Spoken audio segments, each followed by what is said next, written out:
I seriously cannot turn on the TV recently without seeing an ad for another sports gambling service, and I am sick of it.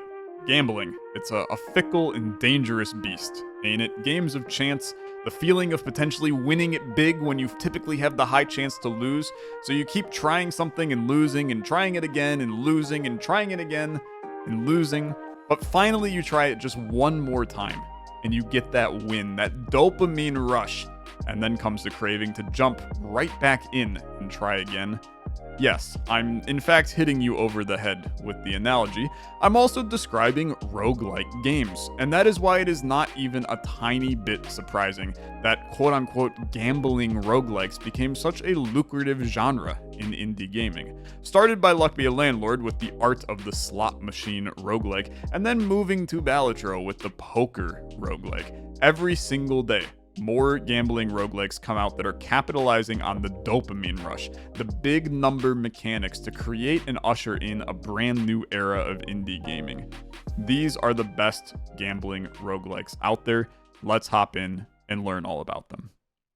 First up, we have casino games. These are your typical games you would find in a casino, your poker tables, your blackjack tables, your roulette tables. These are all of those games that have been now shoved into a roguelike formula to create some kind of new and interesting mechanic for the indie game. Starting out with the obvious, Balatro, Balatro, however you want to pronounce it. Even the developer of the game says that he doesn't know how to pronounce the word. It's a Latin word meaning clowns or something along those lines. We're not going to spend a lot of time on this. You know the game, you love the game. It's the poker roguelike. Tons of funky Joker interactions and synergies to produce those huge numbers. So many games have now been inspired by this one with that big number mechanic where you're multiplying some kind of chip value times a multiplier, and then you have items that are interacting to increase or change those values to produce big numbers. I'm going to make a video soon about all of my favorite of those big number kinds of games that have been inspired by Balatro. But for now, I'm going to move on to the next poker game, which is Poker Quest, a brilliant poker roguelike that actually came before Balatro. This is a poker game that is more in the form of a dungeon crawler. You're making your way through a map, fighting enemies, using equipment and abilities that you earn throughout the game by playing cards on them, playing a pair to activate an axe, playing a large straight to activate a sword, and using those mechanics to fight enemies. It's incredibly solid. There's a lot of characters in this game and a lot of other content in this game, to be honest with you. Bunch of different ways to play and a lot of synergies to unpack. I really like it. I kind of like it more than Balatro, is my honest opinion. So if you're a fan of the poker style, check this one out. Next up, we have Blackjack, and there is one roguelike game that does Blackjack in the best possible way that I've seen, and that is Dungeons and Degenerate Gamblers. This is your stereotypical Blackjack roguelike. You are dungeon crawling through a bunch of underground taverns and societies to defeat people while playing Blackjack. And it's as simple as it gets. You're going to be playing cards from your hand, trying to get to 21. But a lot of your cards can completely change the way the game is played. Maybe you're increasing the bust amount from 21 to 23 instead. Maybe you're playing cards that launch themselves into your opponent's deck, and now they're drawing crappier cards so that their chances of hitting 21 are impacted. Maybe you're changing the suits of some of your cards, and those suits are changing different stats in the game, your health that you have, your damage you're dealing. It does a great job at just making you think about a lot of different things when you're deck building in it. And there's a lot of unique cards that make for some very, very interesting content. So check this one out. There's a good bit of stuff going on in this game, and a lot of fun references as well, because being able to play Pokemon cards and Slay the Spire cards on your opponent is always a good time. So check this one out. Next up, we talked about roulette machines. Well, here is your roulette roguelike. This is Bingle Bingle. which I do not know why the game is called Bingle Bingle. It's an insane name for a game, but this is a roulette roguelike. You're going to be spinning balls on the roulette table and placing bets to try to get the highest score possible. And sometimes the balls have certain abilities, like the very large ball that can hit multiple slots at once. And you can either use your balls to roll, or you can use your balls to bet. And each of the balls has a different bet associated with it. So maybe you're betting on a color, which is the default ball, but you could also bet on a row of numbers, a column of numbers.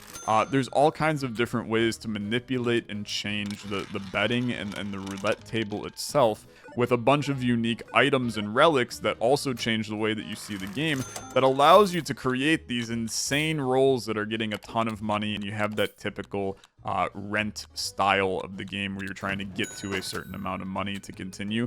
It just does roulette roguelike very, very well, and I figured that it was going to be a very hard thing to implement, but they have managed to implement it in such a way that it feels fair and balanced, despite being probably the most random game on this list, since there's so many different tiles on the roulette table to hit. So they implement it really well, and I think it's a game worth checking out. Now, this next one is a little bit more of a stretch because you're not typically going to be able to walk into a casino and play Mahjong, but this is Aotenjo, which is a Mahjong roguelike. And I will tell you, I don't know a damn thing about Mahjong. I have no clue how to play it, but this game does a really good job at teaching you how to play Mahjong, and then implementing a Balatro-style chip times multiplier mechanic into the game that gets you kind of feeling like you're playing a gambling game. You're drawing the random chips, discarding the random chips to draw new ones, building up a deck, and then using them to create those big number synergies. I think that it's a really solid adaptation of a Mahjong roguelike. Fans of Mahjong are gonna love this a lot more than I do, even just because, again, I'm stupid. I don't know anything about Mahjong, but it's a very fun game, and if you're a Mahjong fan, you should be playing it. And finally, we have Cats and Dice, which is a Balatro-style game where you're going to be getting those scores times multiplier and trying to make big numbers. But instead of using poker hands, it's using dice, or effectively Yahtzee hands, which are just poker hands, but with dice. So it's really just poker, but with dice again. On the surface, you're gonna go, Tyler, this is just Balatro, right? This is just Balatro, but I don't really think so. I think that Cats and Dice is actually an incredibly complex game that is significantly more complex than Balatro, with some really, really deep decision-making and a lot of scaling mechanics that do things that Balatro doesn't. All of a sudden, each of the dice have different mechanics, which increases the complexity of your decision-making because you're trying to balance 5 different dice across the board with other relics and other synergies that you're seeing, and it creates a brain burner thinky game that I really, really enjoy. So check this one out. It is the perfect segue into our next section, which is all about dice. In 2019, Terry Kavanagh, creator of previous popular indie games Super Hexagon and launched alongside the brilliant art of Marlo Dobb and incredible soundtrack from Chipsel, Dicey Dungeons, a new deck-building roguelike with something no deck builder had ever done before it. It didn't actually have a deck, but it had dice. Oh, did it have dice. Beautiful little 6-sided cubes with pips indicating a number on them. Dice that activated your abilities. Dice that changed your character's attacks. Heck, even the characters in the game were adorable little D6s. And what Dicey Dungeons did was provide the first branching path off the deck-building roguelike road that Slay the Spire paved. And in turn, Dicey Dungeons created an entire new genre of roguelike games. Here are some of my favorite dice-building roguelikes. The first being Die in the Dungeon, the newest of the dice-building roguelikes, released this year. This is the closest to Slay the Spire that you're going to get from a dice builder. You're drafting dice into your deck and then manipulating those dice by having them roll each turn where you place them onto your board. And each character in the game has a different board that they use to defeat the enemies. You have interactions between your dice. You have a lot of different dice types that can get you more damage, they can get you more block, they can get you more health, or they can impact the other dice that are on the board. And that's where the synergies and different mechanics of the game really shine. All of the relics are crazy unique, so you're getting all of these different unique builds each time. And the enemies are some of the best enemies in this style of game that I've fought in a while. They have unique mechanics. The boss fights are very drastically different than any boss fight you've ever played in a game like this. It's just good. It's just a good game. It's overwhelmingly positive on Steam. If you haven't played it, you should go play it. It's very good. Next up, we have probably my favorite dice game of all time. This is Slice and Dice, which holds a very rare place for me, where it's one of the only games that I have installed on my phone. I love this game so much that I put it on my phone, and it's like the only game that I play when I travel. I'll be on an airplane and I'll be rolling the dice and slicing dice the entire time. It's just brilliant. They have so much content packed into this little minimalist game where you're unlocking new characters, you're unlocking new items, and you're playing through a plethora of different game modes. There's a really intelligent modding system in this game too that you can just copy and paste text into the game, and that allows you to play different mods. I'll be doing that this week. So it's just a really, really good game. I trust me, I don't play a lot of games outside of doing YouTube, so for a game to hold a spot on my phone that I will play while I'm traveling, that should tell you everything you need to know. It's just simply brilliant, and I love this game to death. But I have also spoken a lot about how much I love this dice game, Circadian Dice. This is, in my opinion, one of the most underrated roguelikes of all time. I give it a solid 9.5 out of 10 in every ranking that I ever do of roguelike games. And it's primarily overlooked because the art style and the UI design of this game just leaves a little bit to be desired. But what is packed into this game is some of the most intelligent dice building mechanics and game design components I've ever seen in any roguelike game. As you progress through these little bite-sized missions, there's seriously only 10 to 15 minutes to complete each one. You're going to be unlocking dice on the bottom of your screen, and at any time you can spend money to change sides of those dice to now have new abilities that allow you to beat more enemies, to unlock your other 2 dice slots that then allow you to get money to put new dice faces onto those new dice. You can capture enemies in your dice, which change the way that your dice are used. And with the multiple different characters in the game, every time you complete a mission with a character, you're unlocking that character's specific ability to now be used by every other character in the game. So they're drip feeding you new content and new ideas as you play, and then you can use those new ideas and new content in the previous characters in those previous missions to completely change the way that the game was played then, too. It's just a brilliant design, and I absolutely adore this game. So I know you're put off a little by the art style, but trust me on this one, you're going to want to play this game if you enjoy dice building roguelikes. I'm now realizing as I go down my spreadsheet of all the games I wanted to talk about in this video, the dice building roguelikes is a crazy section, man. These are some insane games that we're talking about, because the next on our list is Lonestar, which I have already said is one of the best roguelikes I've played in 2025. The full 1.0 release of Lonestar released this year, and it is nothing short of fantastic. And I had to include it on this list, even though I think it feels the least like a quote gambling roguelike, right? The randomness and the gambling component you're getting from this are rolling dice, but those dice are just numbers. You have a certain set of numbers, and it's randomly choosing those numbers and those colors each time, and then you use those pieces of energy to activate abilities that you have inside your ship. And it's a bit of an engine builder where you're placing those abilities into your ship, and then those units produce damage for you, or they produce more energy for you, and you're balancing fighting the ship on the other side of the screen. Some people say this game reminds me a lot of FTL. I think you're insane. There's nothing about FTL in this game besides two spaceships fighting. What you actually have here is one of the most complex turn-based battler roguelikes that exists, and the synergies that you can form to create insane damage are above anything else in any game. So check this one out. Again, there's so much content in it. There's like 80 different characters in it or something ridiculous like that. It's just absurd. You need to play it. And there's more dice roguelikes that continue to come out.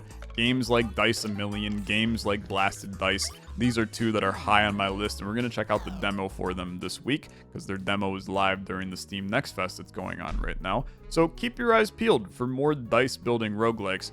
But it is time for us to move on to the meat and the potatoes of this video, which is the art of the slot machine roguelike. In January of 2021, I received an email from Trampoline Tales, a new indie developer of a slot machine roguelike that was completely unknown at the time, Luck Be a Landlord. The graphics were crude and simplistic, and on the surface it seemed like a super simple idea. But when I opened the game for the first time, I knew that there was something very special about this game, and over the next few years I've spun those reels thousands of times looking for flowers and cats and cultists and eldritch creatures, and what Luck Be a Landlord did was not create a slot machine roguelike. It created an entire genre of roguelikes. A deck building roguelike where a portion of your deck is randomly drawn on each turn, and combining those mechanics of gambling we've talked about throughout this video with the idea of deck building, strategy in adding that one new card to your deck that might really make your synergies pop off. Luck Be a Landlord twisted the idea of gambling being incredibly luck-based to instead being about the strategy of proper deck building. And while other slot machine roguelikes have continued to iterate on and advance the slot machine roguelike concept, the core mechanics of Luck Be a Landlord enables it to still stand as a staple iron giant of the roguelike industry. Now we're going to talk about more slot machine roguelikes, and many people are going to say, Tyler, there's just so many of these slot machine roguelikes now, and they're all just copying Luck Be a Landlord. Why should I play any of these? Well, I think it's important to encourage game developers to continue to iterate on ideas and concepts from other games. I actually did an interview with the Luck Be a Landlord developer, and you can find that in the description, linked. He's a great guy, and he recently launched a new game, Maze Mice, that is an interesting twist between Bullet Heaven roguelikes and Pac-Man. But in the interview, he talked a bit about his inspiration for Luck Be a Landlord, and it was largely a combination of deck building games like Magic the Gathering, deck building roguelike mechanics from Slay the Spire, and then gambling mini games from Pokemon Sapphire. When developers get inspiration from other games, we end up with new innovative indie games that inspire even more developers to make new games. The ball gets rolling, in some ways quite literally, with brilliant games like Ballionaire that quote Luck Be a Landlord as a major inspiration for their game. And once that ball gets rolling, the industry really does not stop. These are some of my favorite slot machine roguelikes, each one doing something different and unique from Luck Be a Landlord that scratches that slot machine roguelike itch. We'll start with a heater, which is my favorite slot machine roguelike game. This is Endgame of Devil, where you're actually playing as the bad guys in this, and heroes are trying to go into your realm and steal your jewels, and you're deploying units and different skeletons and monsters to try to stop the adventurers from coming in and taking your loot. What it does really interesting and different from Luck Be a Landlord is it puts enemies into your grid, and how the enemies are in your grid interact with your characters that you're randomly placing in, and your characters will do damage to them, and the synergies between how your characters are placed, how the enemies are placed, and all of the different relics that you have create these explosive builds with a lot of different ideas. There's so many different builds that you can do in this game across the 3 different characters. Each character has something like 100+ units that are for that individual character, so it's really like 3 different games in one, because each character plays so differently with completely different units. It's just a good game. There's a lot going on in it, and it takes that Luck Be a Landlord style and just pushes it a little further down the line to add in the combative abilities. It's really good. But next we go in the complete opposite direction to Cat God Ranch, which is this super cute and inviting roguelike game where instead of having somebody fight somebody, you're just putting an animal in a barn and then pulling the animal out of the barn to make you money during the day and then putting it back into the barn at night so it can get a good night's sleep.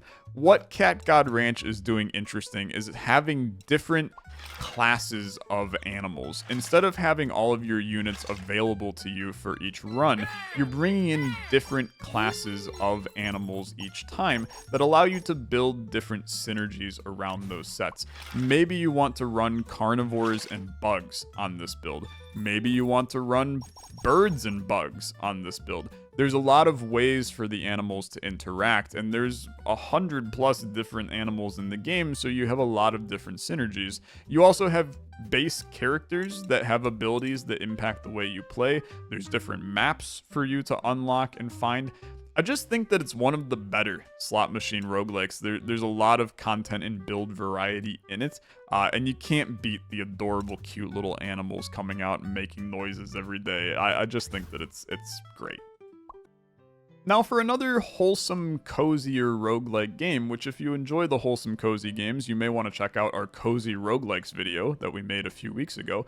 This is Crop Rotation, which is a roguelike slot machine farming game. Every day you're going to be drafting a new plant. Maybe it's a watermelon, maybe it's spinach or a peach. And you're going to be planting that plant randomly in your farm, and how they interact with the other crops around them, you build up these synergies and bonuses to get more money. You'll be completing little quests as you go that can get you more units and more abilities. But what's interesting about crop rotation that I really love is it combines an auto battler mechanic as well. Each plant has two types in it. You may have a wet fruit, you may have a spicy herb, and all of those characteristics combine in an auto battler sense to where when you have more fruits, you're getting a different buff for having fruits. If you have more spicy, you're getting a buff for the spicy. So you start to have a lot of build variety in combining those different auto battler mechanics to create these really explosive builds. I think crop rotation is a lot of fun. It's a very thinky game, but when you get rolling with it, you create some really crazy stuff in this one. This next game is one that I'm going to shout from the rooftops as one of the best slot machine roguelikes out there. I'm just simply in love with this game. This is Million Monster Militia, which is just about the wackiest slot machine game you can play, where you're fighting these insane monsters with insane little story blurbs as you're traveling across the United States in this like post-apocalyptic setting. But all of the units in the game have the ability to get absurdly broken. You're going to feel like you're breaking the game every time you play, but the enemies in the game are kind of designed to have you break it and have the game still be balanced, which makes it super fun because you're constantly getting that dopamine rush that we've talked about, where you're getting these huge numbers, but you're still in the game. It's not just obliterating it every single time. And they give you a lot of choices. You have the choice of 6 different units every single turn, which makes it feel like that you should be blasting through them and creating these insane builds, and you are, but it's still balanced, and that's what makes it so exciting. And the campaign mode in Million Monster Militia is absolutely fascinating because they drip feed you new units throughout your trek across the US, so you're constantly seeing new things as you play. I just think it's fascinating. I think it is an absolutely phenomenal game, and one that fell way under the radar because its 1.0 release came a little later. It was an early access game, and it just popped off in its full release, man. It is so good, you have to check it out. Next up, we have Super Tax City, which is doing an interesting mashup between roguelike deck builder slot machine style with a city building game. And what makes this one really unique is instead of randomly placing down the buildings in your city like a normal slot machine roguelike would, it instead allows you to place down the buildings. And that way you can form all of those adjacency bonuses that you're typically hoping happen in these games. You get to just put them down and build that for yourself, which puts the power back in your hands and allows you to really feel like the decisions you're making are super valuable. But then the game takes workers, little people, citizens of your city, and it randomizes where they're going to go and work. So there's a chance that that building you just put down that really capitalizes on the synergies you have, maybe a person is just not going to work it because the randomizer has them going somewhere else. It makes for some really interesting ideas because you're having the control. It's way more you impacting the game, and then you get to kind of watch it run what you're doing. And if you build things correctly, you can get some really explosive builds in this game that create a lot of money. There's some kind of unbalanced broken items in it from what I've found, but it's balanced around the difficulty of the game being a little higher and allowing you to get some of those big numbers and fun synergies while still feeling kind of balanced. So I really like this one. I think it's solid, and there's a good chunk of content because there's multiple different maps, multiple different difficulty levels, so good replayability is worth a look. Let's talk a bit about Dog and Goblin, which is one of my favorite slot machine roguelike games, but I'm not sure that everybody will love it, is what I'm going to say. This game is doing something very interesting where the meta progression of the game is actually just your own knowledge and time you spend in it. This game kind of works as a slot machine roguelike meets Infinite Craft / Doodle God, where you have kind of things that when combined together create a new thing.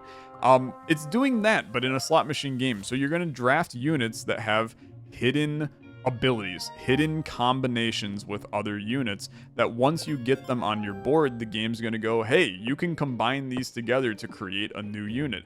And maybe that unit is not what you're looking for. Maybe that unit is exactly what you're looking for. And as you play, you're unlocking more and more of those that allow you to create kind of crazy builds in the game.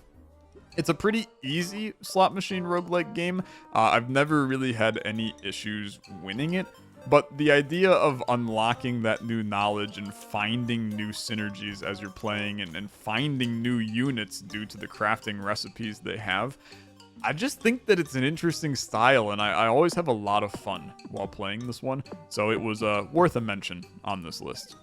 And finally, we have Lucky Mayor, which is another kind of roguelike city builder along with its slot machine mechanics. You're going to be drafting citizens, and you are the mayor of the city, and those citizens are going to be doing work for you. They may be producing resources that go into the middle of your board that then other citizens may buy those resources. And every time somebody buys something, they are getting the money from the sale on it, and then you're collecting that money, and that's where you get your rent mechanics in the game. But there's a lot of different units in this game that you're able to get different adjacency bonuses because they're split up into 4 unique quadrants. So some people have, if this person is in my quadrant, do X. If this person is in another quadrant, do Y. And there's a lot of different synergies that are rolling every time you spin the reels on this one. So I like this game. I will say that I think it drags a little bit long. The runs are longer than they should be, is my own personal opinion. But if you like to see your build producing for a while and get the dopamine of that, you're going to love it. I just don't really vibe with like endless modes in games, and it feels like that this game goes very, very long into a quote-unquote endless mode, even though it's just part of the regular run. So a lot of unique characters, a lot of fun little references in here as well. I really like it. And that's going to do it for our slot machine roguelike list. There are a few more that are coming soon. Games like Runeborn and Glory on Pluto. We'll be playing those this week as well. their new demos during the Next Fest. There's just a lot of slot machine roguelike games and a lot of gambling roguelikes out there, and this is a trend that I don't expect to stop anytime soon. It's that dopamine rush that you get from all of those big numbers that really gets you excited about playing the game more, and with the roguelike ideas and replayability, you can create some really fascinating games. We're going to be covering some of those big number roguelike games soon, so keep your eyes peeled. But for now, thanks so much for watching. Let me know what your favorite gambling roguelikes are and where you think the industry is going with some of these games. Thanks so much for watching. I'll see you guys this week for a bunch of these games. Have a good rest of your day. Bye-bye.